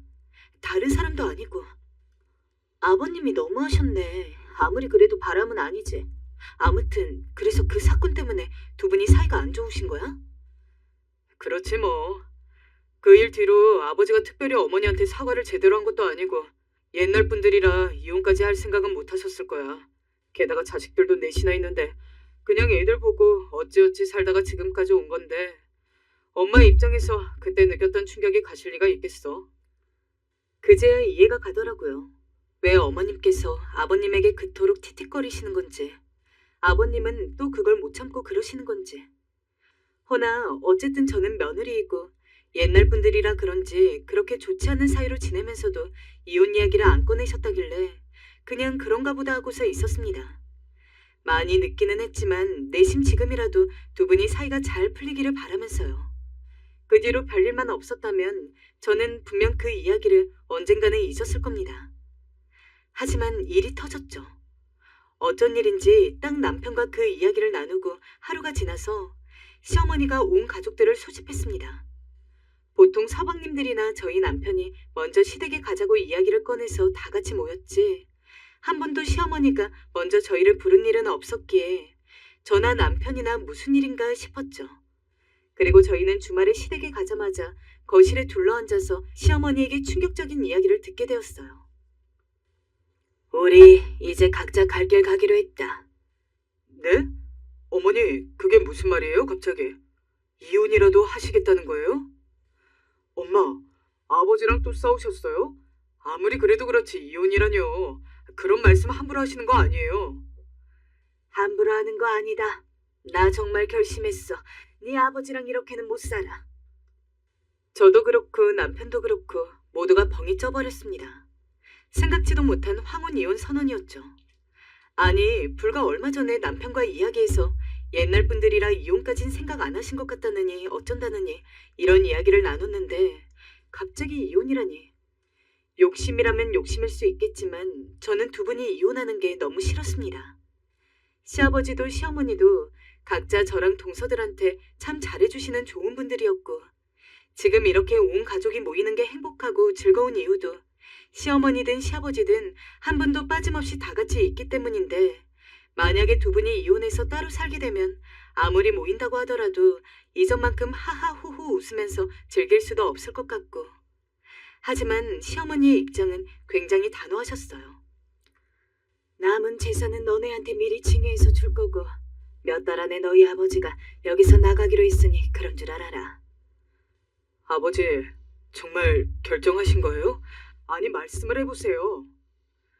아, 그래, 그러기로 했다. 니들한텐 미안하다. 근데 다들 결혼했고 잘 살고 있으니 우리가 따로 산다 해서 니들한테 뭐 피해가는 거 없으니 홀가분한 마음으로 하련다. 아버지, 아니 무슨 일이 있으셨던 건지 말씀이라도 해주세요. 저야 며느리니까 직접적인 가족이 아니지만 그런데도 불구하고 너무나 충격적이었는데 남편이나 서방님들 얼굴을 슬쩍 보니까 진짜 뒤통수 맞았다는 느낌이 역력하더라고요. 그 누구도 두 분이 이혼을 할 거라고는 예상치도 못한 느낌이었습니다. 그런데 어머님께서 그때 아버님을 보시더니 버럭 화를 내시며 이런 말씀을 하시더군요. 나 그간 정말 참고 살았다. 나라서 지금까지 이렇게 참고 살 수 있었던 거야. 근데 이 양반은 그런 거 고마운 거 하나도 모른다. 그거에 아주 질려버렸어 내가. 어머니 말씀에 저희는 또 한 번 폭탄이 터질 것 같아 숨을 죽였습니다. 아니나 다를까 아버님이 바톤을 이어가셨죠. 나도 마찬가지야. 질리긴 누가 질려. 나도 당신 참아주느라 머리가 다 빠졌어. 새하얘진 머리 안 보여? 이거 다 누구 때문인데 그건 생각 못하고 맨날 옆편 내가 돼선 남편한테 이래라 저래라. 당신이 나 남편 취급은 해준 줄 알아? 결국 또다시 싸움이 일어날까 저희가 겨우 말렸어요. 그날 그런 폭탄 발언을 듣고 애매하게 자리가 파해서 집에 가는데 운전을 하는 내내 남편도 영 심란한 얼굴로 한숨만 쉬고 집에 도착해서도 계속 시어머니랑 시아버지가 신경이 쓰이나 보더라고요. 어머니가 이제 참다가 터지셨나 보네. 마지막으로 나까지 결혼했으니 헤어져도 될 것 같다고 생각하셨나 보다. 그러고는 애써 웃는 얼굴로 그렇게 이야기를 하는데 남편이 안쓰러운 것도 안쓰러운 거지만 저도 시부모님이 다시 예전처럼 사이가 좋아지길 바랬기 때문에 혼자서 이 사태를 어떻게 해결해야 될지 많은 고민을 했던 것 같아요. 물론 두 분 젊었을 적의 문제에 대해서는 시아버지가 100번 잘못했다고 생각합니다. 그래도 제가 보기에는 시어머니도 시아버지가 바람을 핀 것 자체가 속상하고 서러웠을 수도 있겠지만 그것보다는 시아버지가 제대로 된 사과조차 안 했다는 게 더욱더 마음의 응어리로 남았다고 생각하거든요. 시간이 많이 지나기는 했어도 지금이나마 시아버지가 정말로 진심 어린 사과를 시어머니에게 한다면 잘 풀릴 수 있을 것 같은데 그러다가 문득 동서들 생각은 어떨까 싶어서 평소 유독 친하게 지냈던 셋째 동서에게 전화를 걸었죠. 이번에 어머님이랑 아버님 이혼하신다는 거 동서는 어떻게 생각해? 나는 솔직한 심정으로 두 분이 이혼은 안 하셨으면 좋겠거든. 저도 그래요, 형님. 혹시 무슨 좋은 방법이라도 없을까요? 어머님이 아버님한테 쌓이신 지난 일만 어떻게 잘 풀리면 두 분이 화해할 수 있을 것 같은데. 당장 얼마 뒤면 두 분의 이혼이 진짜로 이루어지는 거였기 때문에 저희는 최대한 빠르게 아이디어를 내야 했습니다. 그러면서 서로 이야기를 나누다 보니까 역시나 시아버지가 과거에 시어머니에게 잘못한 사실이 나오더라고요. 저나 동서나 같은 생각이었습니다. 일단 그 사건에 대해서 시어머니가 가지고 있는 앙금이 풀려야 이혼도 없던 일이 될 거라는 것을요. 그러면 결국 시아버지가 본인 잘못에 대해서 제대로 시어머니에게 사과하는 수밖에 없었죠. 이거는 제가 또 한 번 생각을 해본 건데, 일단 아버님이 어머님한테 사과를 하는 것도 좋지만 그것 말고도 뭐랄까, 부모로서 감성을 자극할 만한 이벤트가 있으면 좋을 것 같아요. 어머님은 아버님의 아내이시긴 하지만 동시에 내 자식들의 어머니이기도 하시니까 자식들이 쓴 편지를 받는다면 그것 때문이라도 조금 마음이 흔들리지 않을까요? 확실히 동서가 어려서 생각이 자유롭기도 하고 아이디어가 좋아서 그런지 동서 이야기를 듣자마자 딱 그거다라는 느낌이 들었습니다. 동서, 좋은 아이디어인데? 그럼 동서는 이벤트를 준비하고 시아버지 설득하는 일은 내가 할게. 괜찮으시겠어요, 형님? 사실 지금껏 결혼하고 나서 시아버지와 단둘이 밖에 나갔던 적은 한 번도 없었습니다. 너무 어색하고 손발이 오글거렸지만 그래도 목표로 하는 것이 있었기에 최대한 어색하지 않은 척 준비를 끝마치고 시아버지에게 연락을 드렸어요. 아버님, 저랑 오붓하게 데이트나 할까요? 데이트? 우리 둘이서 말이냐? 시아버지도 제가 이런 요구를 할 성격이 아니란 걸 아는지 나와 계시면서도 얼떨떨한 표정이시더라고요. 일부러 모르는 척 시아버지 팔에 팔짱을 끼고 거리를 조금 걷다가 다리가 아프다는 핑계를 대면서 카페에 들어갔습니다. 아버님, 홍차 좋아하시죠? 여기 마침 홍차가 엄청 맛있는 곳이라서요. 홍차를 시킬게요. 그래, 고맙구나. 그렇게 시아버지와 마주보고 앉아서 조용히 차를 마시다가 시아버지도 좀 긴장이 풀어진 것 같은 분위기길래 그때 제가 슬쩍 이야기를 꺼냈습니다. 아버님, 저 실은 남편한테 들어서 예전에 두 분 젊었을 적에 두 분 사이에 무슨 일이 있었는지 알고 있어요. 설마 제가 그 와중에 그런 이야기를 꺼낼 거라고는 생각도 못 하셨는지 시아버지는 조금 놀란 표정을 하셨죠. 금방 멋쩍게 변했지만요. 그 모습을 보니까 시아버지도 본인이 한 일에 대해서 잘못을 모르고 있는 건 아닌 것 같았습니다. 그래. 너도 알고 있었니? 네, 아버님. 근데 이건 제가 어머님이랑 같은 여자이기에 더 잘 아는 걸 수도 있는데 저로서는 아버님이 그때 어떤 생각을 가지고 그렇게 행동을 하셨는지는 알 수가 없어요. 하지만 아버님이 어떤 의도셨던 어머님의 입장에서는 분명히 큰 상처였을 거라고 생각을 해요. 만약에 지금 제 남편이 아버님이랑 똑같은 행동을 하였다면 정말 솔직한 심정으로 저는 이혼까지도 고려할 수 있을 것 같아요. 제가 그만큼 남편을 사랑하기 때문에요. 사랑하지도 않는 사람이 바람을 피워봤자 무슨 신경이 쓰이겠어요. 하지만 너무 사랑하니까 그 사람이 내가 아닌 다른 사람을 봤다는 것이 화가 나고 슬프고 속상할 것 같아요. 그러냐? 어머님도 그러지 않을까요? 아버님이 과거 행동에 대해서 조금이라도 어머님한테 미안한 마음이 있다면 저는 꼭 아버님이 어머님께 진심으로 사과를 했으면 좋겠어요. 며느리로서 이 집에 들어왔지만 저한테는 어머님도 아버님도 무척이나 소중하거든요. 그래서 두 분이 헤어지는 걸 보고 싶지가 않아요. 이렇게 아버님 불러서 말씀드리는 게 예의 없어 보일 수도 있겠지만 그냥 지금처럼 저는 동서들이랑 서방님들이랑 어머님, 아버님 이렇게 모두 모여서 밥 먹고 웃고 떠드는 시간이 너무 좋아요. 아버님도 어머님이랑 헤어지고 싶은 게 아니라면 사과하는 것에 대해서 한번 생각해 보실 수 없을까요? 최대한 진심을 다해서 제 마음을 시아버지에게 전했습니다. 그랬더니 시아버지도 느끼는 바가 있는지 고개를 푹 숙이시더라고요. 그리고 한참을 생각하시더니 제게 물으셨죠. 그래, 네 말이 맞다. 아가야, 그럼 어떻게 사과를 하면 좋을 것 같으냐? 그제야 전 신이나 시아버지에게 조곤조곤 이야기를 드렸습니다. 당장 말로 하는 거는 아버님도 여러모로 정리가 안 될 수 있으니 편지를 써서 마음을 전하자고. 이제 곧 어버이날이니까 그때 마침 서방님들도 편지를 써가지고 어머님에게 드리기로 했고, 그때 아버님도 깜짝 이벤트로 직접 쓴 편지를 낭독하면서 어머님에게 사과를 하면 좋을 것 같다고요. 좋은 계획 같구나. 알겠다. 나도 그럼 그리할게. 결국 시아버지의 동의를 얻고 저희 가족은 어버이날에 맞춰서 오로지 어머니만을 위한 깜짝 이벤트를 준비했어요.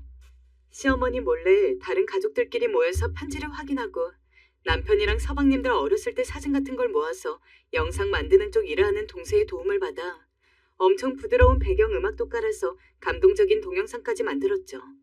그리고 마지막에는 시부모님의 결혼 사진까지 클라이맥스로 넣어두었습니다. 그런데 왜 이리 되려고 하면 안 되는 걸까요? 시련과 고난은 왜 항상 성공 직전에 등장하는 걸까요? 저희의 계획을 실행하기도 전 일이 터진 겁니다. 갑자기 시아버지께서 연락이 오셔선 아가야, 미안하지만 난 못하겠다 라고 말씀하신 거예요. 아버님, 무슨 일이세요? 갑자기요? 내가 사과한다 해도 이 사람이 바뀔 것 같지 않고 우리 사이가 달라질 것 같지도 않아. 그냥 원래 각자 가려던 길 가는 게 맞는 것 같다. 아버님, 잠시만요. 안 돼요. 하지만 제가 안 된다 해봤자 전화기는 이미 끊어진 후였죠. 아니, 이럴 수가. 아버님이 이렇게 나오시면 애써 준비한 것들은 다 뭐가 되나요? 남편과 저는 물론이고 준비하던 사람들 모두 풀이 확 죽어버렸습니다. 아니, 아버님께서 갑자기 왜 그러시는 거래? 또 싸움이라도 벌이신 건가? 아니, 이대로만 하면 어머님 마음이 그래도 풀릴 수 있었는데 이제 어떡해. 다들 대책 회의 겸 저희 집에 모여 있었는데 초상집 분위기였습니다. 저녁을 먹겠다고 시키긴 했는데 먹는 둥 마는 둥 입에 뭐가 들어가는지도 몰랐죠. 그런데 그때 서방님이 자기가 한번 알아보고 오겠다고 하더니 잠시 밖으로 나가더라고요. 그리고 얼마 뒤 서방님이 돌아오시기만을 기다리며 있었는데 초인종 소리가 들렸습니다. 밖으로 나가보니 아버님이 서방님과 함께 멋쩍은 얼굴로 서 계시더라고요. 아버님? 그래, 어떻게 된 거냐면 말이다. 아버님은 그렇게 저희를 모아놓고선 이야기를 들려주셨습니다. 아니, 내가 말이야. 이 여편네가 오늘 밥을 안 차려놨길래 대신 부엌에 들어갔다. 솔직히 같이 살게 될 날도 얼마 안 남았는데 밥까지 안 차려놨으니 화가 났지. 그래도 내가 잘못한 게 더 크니 나라도 밥을 차려주려고 들어갔어. 근데 정성껏 다 차려놓았더니 밥은 안 먹고 갑자기 어딜 간다는 거야. 근데 차림이 이상했어. 평소 안 하던 화장을 하고 옷차림도 너무 화려하고. 그래서 몰래 뒤를 따라가 봤는데 아휴, 니들한테 이걸 어찌 말해야 할지. 그 후 아버님의 이야기는 믿을 수 없었습니다. 네 엄마가 다른 남자를 만나고 있더라. 네? 너무 놀라서 전 그만 놀라다 살해에 걸렸고, 남편도 서방님들도 믿을 수 없다는 듯 아버님을 쳐다보았습니다. 아버님은 한숨만 푹 쉬셨고 참담한 얼굴로 중얼거리셨어요. 자기도 믿기지 않는다고요. 아버지, 그게 진짜예요? 우리 엄마가 다른 남자를 만난다고요? 그래, 그것도 누구랑 만나는 줄 아냐? 내 친구랑 만난다. 아버님의 대답에 저는 모두 숨이 턱 막히는 느낌을 받았습니다. 마치 예전에 아버님이 바람 피셨을 때와 같은 상황이 생기다니. 이걸 어찌 받아들여야 할지. 어머님께서 뒤늦은 복수라도 하시는 건지, 아니면 정말로 아버님 친구분을 좋아하시게 된 건지. 아버님은 심지어 그 친구가 자신의 중마고우라고 말하며 오랫동안 연을 이어온 친구라 말하셨습니다. 이름을 말하자 남편도 그분이 누군지 알더라고요. 아니, 그 아저씨가 엄마랑 그랬다고요? 말도 안 돼요. 내 두 눈으로 봤다. 둘이서 호텔로 들어가는 걸. 아무튼 애들아, 나는 더 할 말 없다. 이 계획은 없던 걸로 하자. 아버님은 그렇게 말하시곤 힘겹게 일어서시더니 나갈 준비를 하셨어요. 저희가 아버님을 붙잡고 좀 더 얘기를 더 들어보려 해도 아버님께선 더 할 말 없다는 듯 손사래를 치시고 밖으로 나가셨어요. 저흰 그저 왠지 모르게 쓸쓸해 보이는 아버님 뒷모습만 바라만 보고 서 있었죠. 아버님이 나가시자 남편은 분을 터뜨렸어요. 엄마가 아무리 그래도 어떻게 아버지 친구랑 그럴 생각을 하냐는 둥, 말도 안 되는 이야기라는 둥. 아니, 엄마도 그래. 어떻게 아버지 친구랑 그럴 수가 있어? 아무리 아버지한테 화가 나 있다 해도 그렇지. 아버지 친구는 너무하지 않냐고. 남편의 말에 분위기는 더 차갑게 가라앉았고 그렇게 저희는 암묵적으로 두 분이 정말 황혼의 이용길로 들어섰다는 것을 확인했습니다. 서방님들이 가시고 나서도 그날 저는 남편과 한참 얘기를 나눴어요. 남편은 자기 어머니의 불륜 행각을 믿고 싶지 않아 했고 때때론 화를 내며 분개했어요. 저는 그런 남편을 보다 쓸쓸히 나가던 시아버지가 떠올라 가슴 한편이 아파졌고 이 사태를 어찌하면 좋을지 고민에 빠졌죠. 하지만 아무리 생각해봐도 제가 할 수 있는 건 없더라고요. 그냥 이대로 두 분의 이혼을 받아들이는 수밖에요. 하지만 그렇게 흘러가던 어느 날이었어요. 제가 장을 보러 나가던 중 시아버지에게서 다시 연락이 온 겁니다. 며느라, 만날 수 있니? 내가 그리로 가마. 시아버진 저희 집으로 오늘 오겠다 하셨고 저는 급히 장을 보다 다시 집으로 들어가게 되었어요. 갑작스레 오신다는 시아버지의 연락에 무슨 일인가 싶었어요. 속으로 시어머니와 무슨 큰일이라도 났나 싶어 가슴이 다 떨렸죠. 남편도 퇴근을 하고 집으로 왔을 무렵 시아버지가 때마침 도착하셨고 아버님은 조금 불안한 기색으로 저희 얼굴을 쳐다보시더니 천천히 입술을 떼셨어요. 니들이 말한 계획 말이다. 그거 하자꾸나. 사과하고 싶다 네 엄마한테. 네? 아버지, 괜찮으시겠어요? 이해가 도통되지 않았어요. 아버님 중마고우랑 그렇고 그런 사이라던 어머님께 왜 이제와 사과를 하고 싶다시는 건지. 하지만 아버님은 단호하셨어요.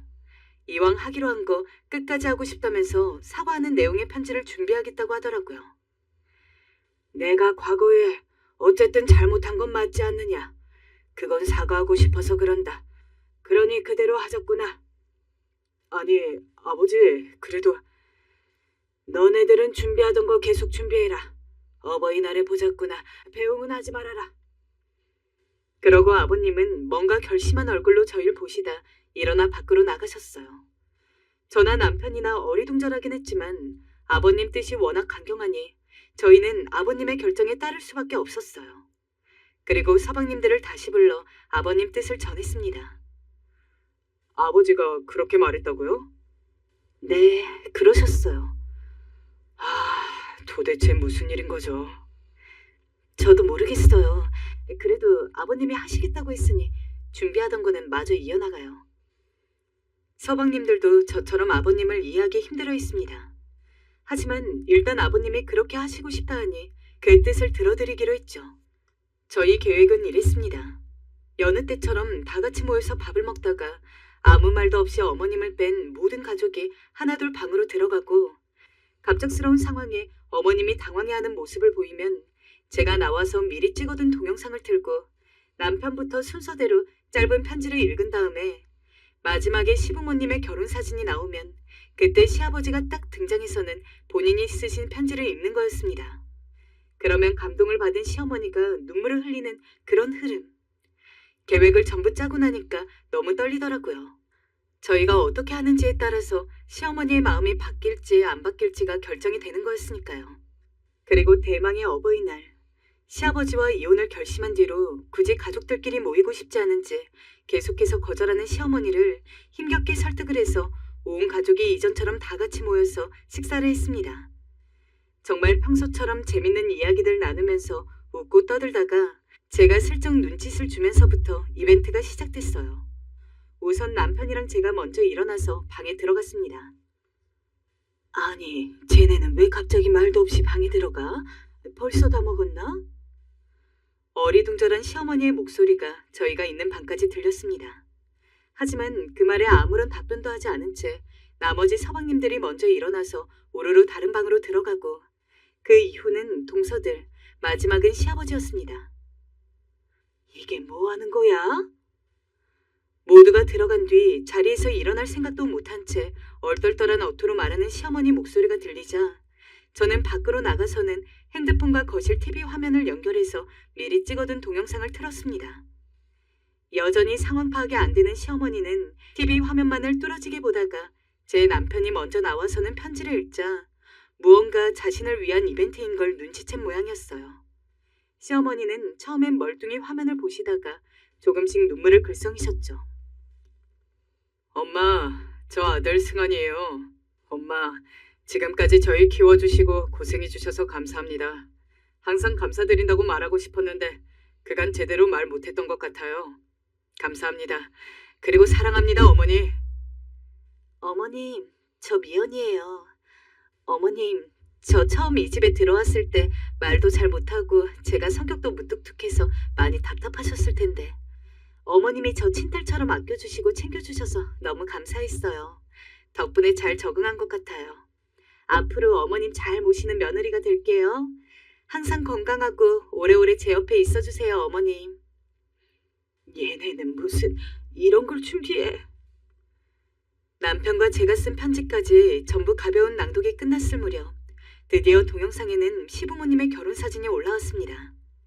시아버지가 들어가 있는 방 근처에 서 있던 셋째 서방님이 이제 나와야 된다는 신호로 방문을 똑똑 두들기자 시아버지가 엄청 긴장한 기색으로 편지를 손에 쥔 채 거실로 나왔어요. 시아버지는 눈도 마주치지 못하고 떠듬떠듬 편지를 읽어나가셨습니다. 사랑하는 여보, 과거 내 잘못에 대해 한 번도 당신에게 용서를 빌지 않았던 것이 너무도 미안하오. 잘한 것 하나 없는 내가 뭐 그리 잘났다고 그렇게 뻣뻣하게 굴었는지, 당신이 이렇게 나랑 헤어지겠다고 하고 나서야 당신이 얼마나 많은 상처를 받았는지, 내가 얼마나 많이 잘못했는지를 깨달을 수가 있었다오. 내가 정말 염치가 없는 놈이지만 부디 한 번만 나를 용서해 줄 수는 없겠소. 당신한테 상처를 줘서 정말 미안하오. 그리고 사랑하오. 더듬더듬 떨리는 목소리로 그렇지만 진정성 가득하게 시아버지가 한자 한자 편지를 읽는데 한순간에 온 집안이 시어머니 눈물 소리로 울음바다가 됐습니다. 서방님들도 어쩐지 애틋한 얼굴로 두 분을 지켜보았고 시어머니는 자식들 편지까지는 어떻게 꾸역꾸역 참으신 것 같았는데 시아버지의 진심 어린 편지는 견딜 수가 없었는지 엉엉 우셨죠. 시어머니는 고개를 끄덕이셨어요. 그래요, 여보. 우리 다시 한번 잘해봐요. 그렇게 다행히 시아버지의 마음을 알겠는지 용서를 해주셨고 그날 두 분은 처음으로 저희들 보는 앞에서 뽀뽀까지 쭉 했습니다.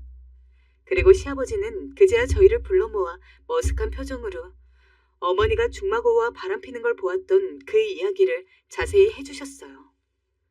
사실은 너희 만나 그 얘기라고 내가 중마고우를 만나 얘기를 들어봤다. 정말 내 아내랑 그렇고 그런 사이인지 말이야. 근데 모든 게 내 오해였더구나. 내가 그날 이 사람이 중마고우와 함께 호텔로 들어가는 걸 봤는데 말이야. 알고 보니 내 친구가 지 아내한테 이벤트인지 머시기를 준비한다고 호텔에서 뭐란 모양이야. 그걸 이 사람이 도와준 거고. 아내 말고 다른 옆편 애들도 도와준답시고 거기 갔더라고. 사진으로 다 확인했단다. 난 그것도 모르고 괜히 오해했지 뭐니. 참 놀라운 반전이죠. 저흰 그 이야기를 듣자마자 그럼 그렇지 하는 눈빛으로 어머니를 쳐다보았습니다. 시어머니는 한숨을 푹 쉬며 이 사람이 자기를 미행할 줄 꿈에도 몰랐다며 참으로 주책이라고 타박하셨습니다. 아니, 내가 그렇다고 당신 친구랑 그런 짓을 하겠어요? 안 해요, 나는. 미안해. 다 내 오해였어. 그리고 이 양반도 참, 그걸 그렇다고 애들한테 다 말하면 어째요? 잠깐이지만 애들이 날 뭐라 생각하겠어요? 시아버지는 시어머니의 구박에 다시 한번 사과를 하셨고 시어머니는 흘끗 시아버지를 째려보셨어요. 허나 다른 때보다 훨씬 살가운 타박이셨죠. 어쩐지 이제는 시어머니가 시아버지를 놀리는 느낌이셨어요. 아무튼 애들아, 너네가 걱정하는 일은 하나도 없었단다. 그럴 줄 알았어요, 어머니. 아버지, 어쨌든 너무 다행이에요. 두 분 이제 싸우지 말고 오래오래 행복하게 사세요. 또 이혼하신다 어쩐다 하시면 그땐 저희가 두 분 못 헤어지도록 꽁꽁 묶어놓을 거예요. 그래, 알았다. 남편의 말을 끝으로 그날 저희 가족은 화기애애한 분위기 속에서 이벤트를 마무리할 수 있었어요. 나중에 시아버지께선 제가 이 이벤트를 생각하고 준비했던 걸 고마워하시면서 저를 불러 딸 같은 며느리, 라고 용돈을 따로 챙겨주셨답니다. 우리 며느리 이쁘기도 하지. 고맙구나, 고마워. 아니에요, 아버님. 요즘은 별일 없으시죠? 그럼 어젠 네 시어머니가 나 좋아하는 순두부찌개를 한가득 해주었단다. 백화점에 가서 옷도 한 벌 해주고 얼마나 좋은지 몰라. 정말요? 어머님 짱이신데요? 다음에 저랑 같이 한번 가요, 아버님? 그래, 그러자꾸나. 아버님 얼굴도 어머님 얼굴도 그야말로 활짝 피셨습니다. 그 이후로 많은 시간이 지나지는 않았지만 지금 두 분은 제가 그동안 봐왔던 그 어느 때보다도 정말 사이가 좋아 보이세요. 동네에서 자칭 타칭 금술 좋은 부부가 되셨죠. 어딜 가든 두 분이 손을 꼭 잡고 다니시고 아버님이 다른 남자 보지 말라고 질투도 하시고 어머님은 팔불출이라 그러지 말라 하시고 얼마나 보기 좋은지 몰라요. 이벤트를 하기 전까지는 이게 성공할 수 있을지 걱정이 많았는데 잘 통해서 너무 다행인 것 같습니다. 무엇보다 우리 가족이 다시 한자리에 모여 오순도순 명절을 지낼 수 있어 좋습니다. 앞으로 두 번 다시 싸우지 않고 평생 이렇게 알콩달콩 백년해로 하셨으면 좋겠어요. 저희가 언제나 그 옆에 있어 드릴게요. 사랑합니다, 어머님, 아버님.